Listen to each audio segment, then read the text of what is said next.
Welcome to Salcedo Paranormal. It is Monday, January 2nd, 2023, and today I will be covering paranormal news.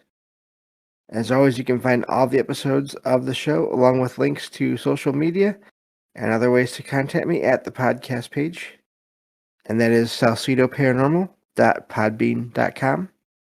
That's SALSIDO paranormal.podbean.com. Always happy to hear from you all, whether you have comments or questions or topic suggestions, or if you have stories of paranormal experiences, whether they're your own or from others that you trust. Happy to either read those or have you join me on the show to talk about them.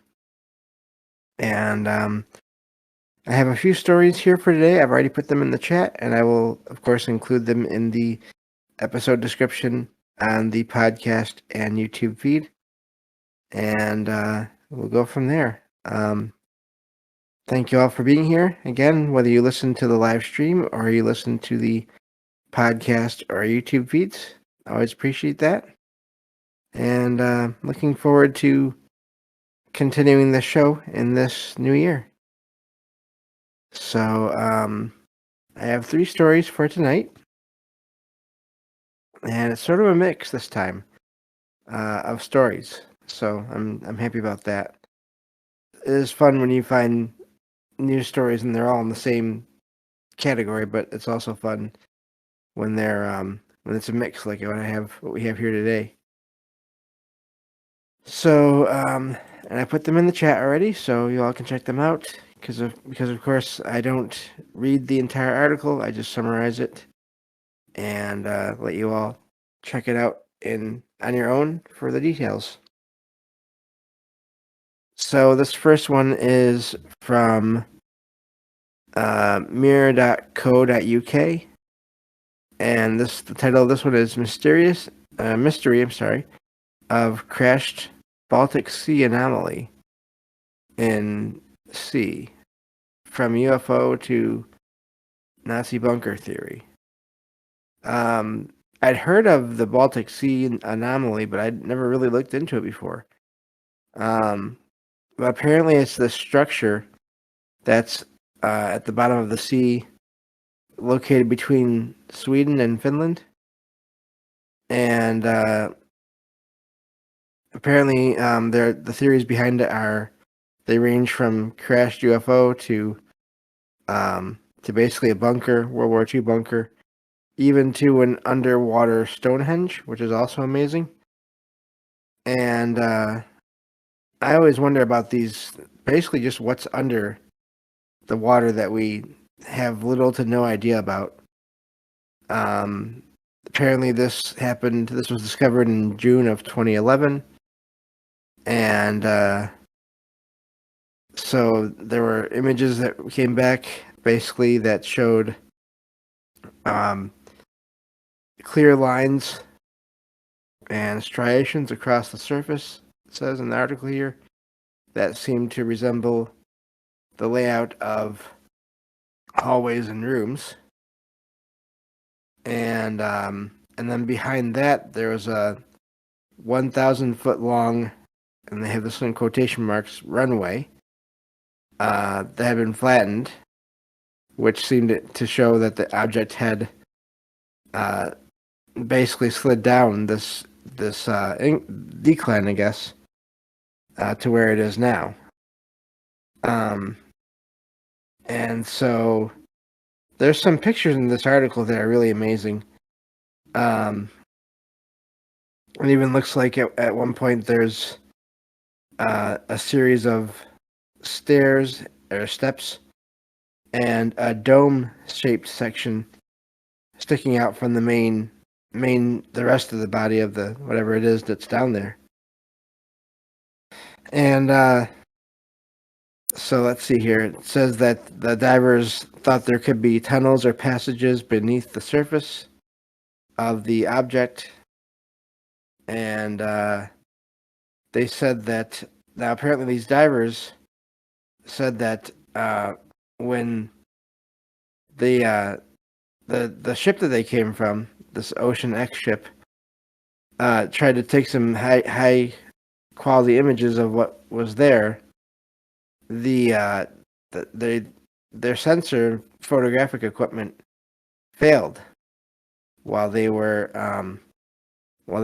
above this thing, and at the same time, sonar, it says, was blocked by mysterious electrical interference, and even satellite phones had their batteries emptied, even though they'd only recently been charged.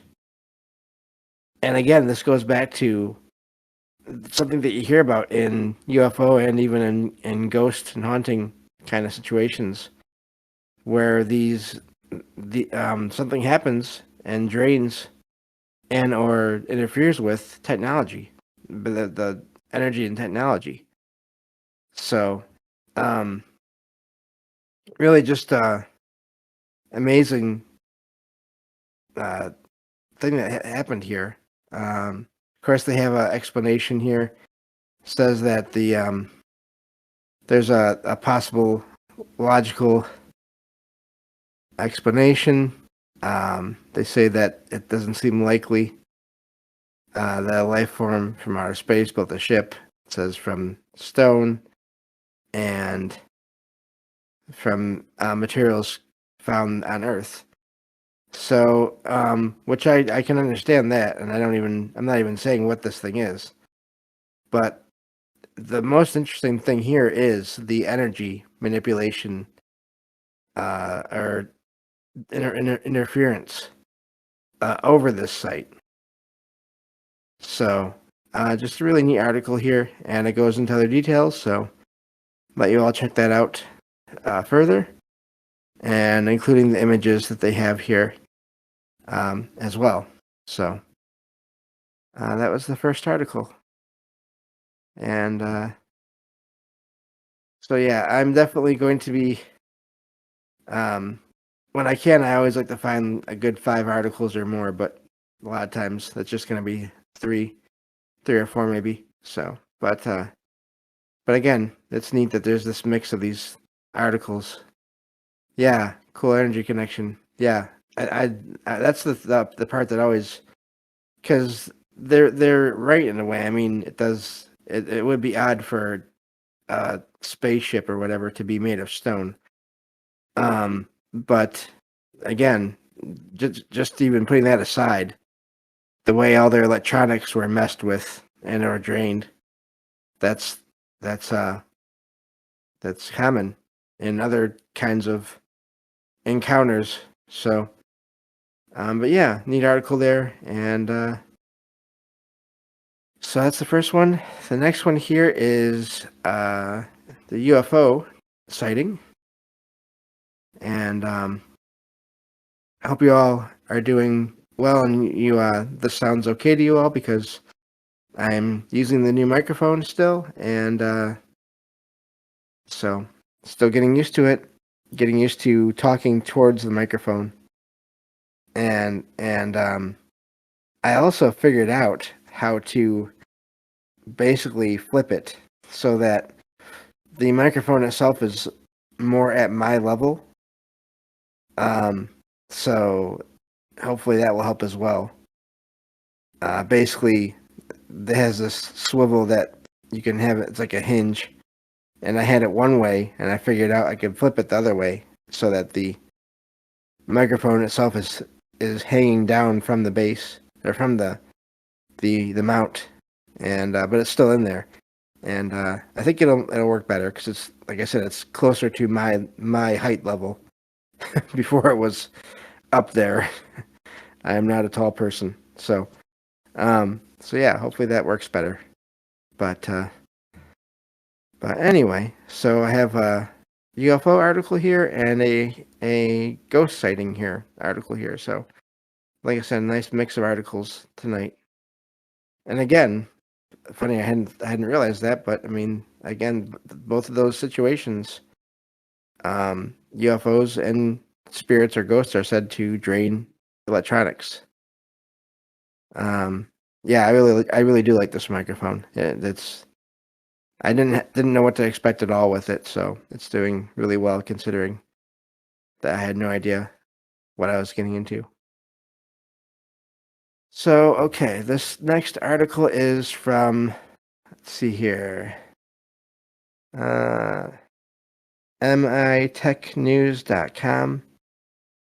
And this one says gigantic UFO hovers over central Florida uh, following loud boom. Now, I hadn't really heard of a UFO with a loud noise like that. So that's sort of odd in a way. But this apparently is and then it's amazing how much social media contributes to a lot of these sightings, and you'll find that in the next article too with the apparition that they talk about there. But it says that recently a woman in the Orlando area uh, captured some pictures and videos of a massive craft hovering in plain sight, and but no one else appeared to notice and or showed no sign of noticing. And you hear that as well. For some reason, some people notice these things, other people don't. It makes you wonder if there's some kind of consciousness or energy aspect that maybe makes it easier or harder for people to sense these things or see these things. But so there's this video of this UFO that has been recorded, and apparently they have it in this article here. And apparently it was in the middle of the day and in the middle of the sky. And again, people appeared not to be seeing this thing. So, and there was also before this the sighting. See, here's the problem. They say there was this loud boom, but it was heard in the area like about a day before the sighting. So I don't know. I'm wondering if that couldn't be some kind of sonic boom from a jet. Again, I don't know anything about how any of that works. But either way, apparently this UFO in this video appears to be like a classic flying saucer, but also it appears to be massive, ringed with white lights, and it says that, of course, the video and camera work aren't the best because it's just someone taking video, um, eh, just without even having planned to do it, apparently, and then it talks here about other sightings, and it says that people in Florida have reported a total of 7,513 UFO sightings. I'm guessing that maybe they mean they don't say beyond that. But yeah, so that's a neat sighting there, especially if the boom is attached to that. Of course, again, it being a day apart, it's hard to tell. But still, it's amazing when people see these saucers because it makes you wonder, what are they? Again, like that story that I shared last night with the personal sighting that took place in the 70s. It's just it's you have to wonder how is this, how does that work? Again, is it technology from governments? Is it only that? Is it more of a consciousness thing where these things are appearing certain ways to different people? Again, or not at all, which could be why no one else was noticing this. But either way, still an amazing sighting, and I do believe they happen, and I don't think that they're all just governments or private corporations or whatever. I think there's some other things going on there. Again, I always say I believe more in and than or, and so yeah, who knows what it was. So, and I have one last article here. This is from somersetlive.co.uk, and this is something that has taken place in the UK. And um, yeah, the booms themselves are that's the problem with that. It's um they are something. It's just I always wonder about that because if it's a day apart from the UFO, I guess it could still be something odd, but there's also uh I don't know. I wonder who else in the area noticed the boom the day before, how widespread that was. That would be a detail I'd want to know about with that. Because if everybody noticed it, then I would think maybe it could be more of just a jet taking off, um, making that breaking the sound barrier when maybe they were a little bit too close. I don't know. But this last article here is about a sighting that many people have apparently had. This one says the title is "Chilling Ghost Hunts Somerset Village." Spooked locals say, and it says a large number of shocked residents say they have spotted the same tall and thin, ghostly man wearing a long coat. And apparently, this is several people in this one village in the general area of Somerset, which is in the UK. And it's appears to be a tall, thin man wearing a coat, and they say that he appears and then disappears in the same general area of this one road near that or in this area. And apparently, people have seen this apparition wandering around the road, which connects a couple of villages, and the sightings always take place in the darkness and or fog of early morning. Now, the fog thing is something I think that can be paranormal. There's a lot of stories of things happening in during, before, or after fog or mist being around, and and apparently a lot of these sightings have been reported on social media, which is amazing. Um, but they've seen this figure along on different points of the road, and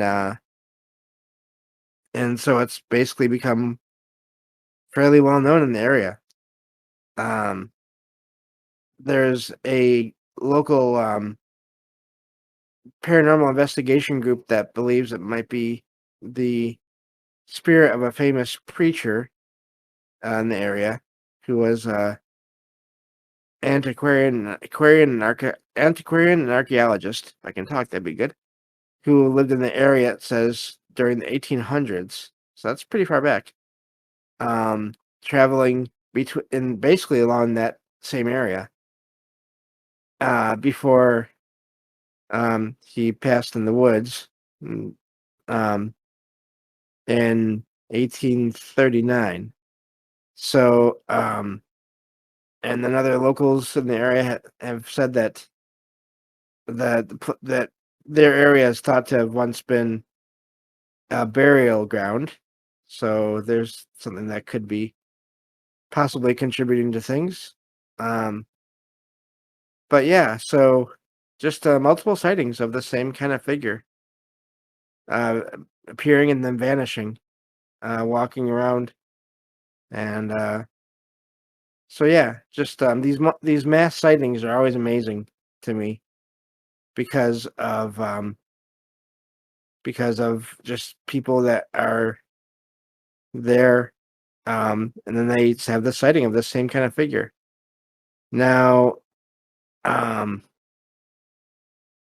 and they've even people have seen him in their mirror on their vehicle and the rearview mirror, and then had him vanish while there.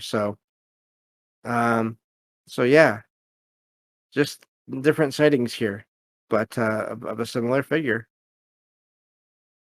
And so that's basically all I have for today. Um, but still neat sightings there. Yeah, APOC saying fog is a conductive element. There's a whole book that was recently put out about again these sightings and regarding again happening at some point along with fog or mist. So, but yeah, so thank you all for listening and for being here whenever you're able. I appreciate it. And I'll be back tomorrow with some true paranormal stories from the web on the next episode of Salcedo Paranormal. Take care, everyone.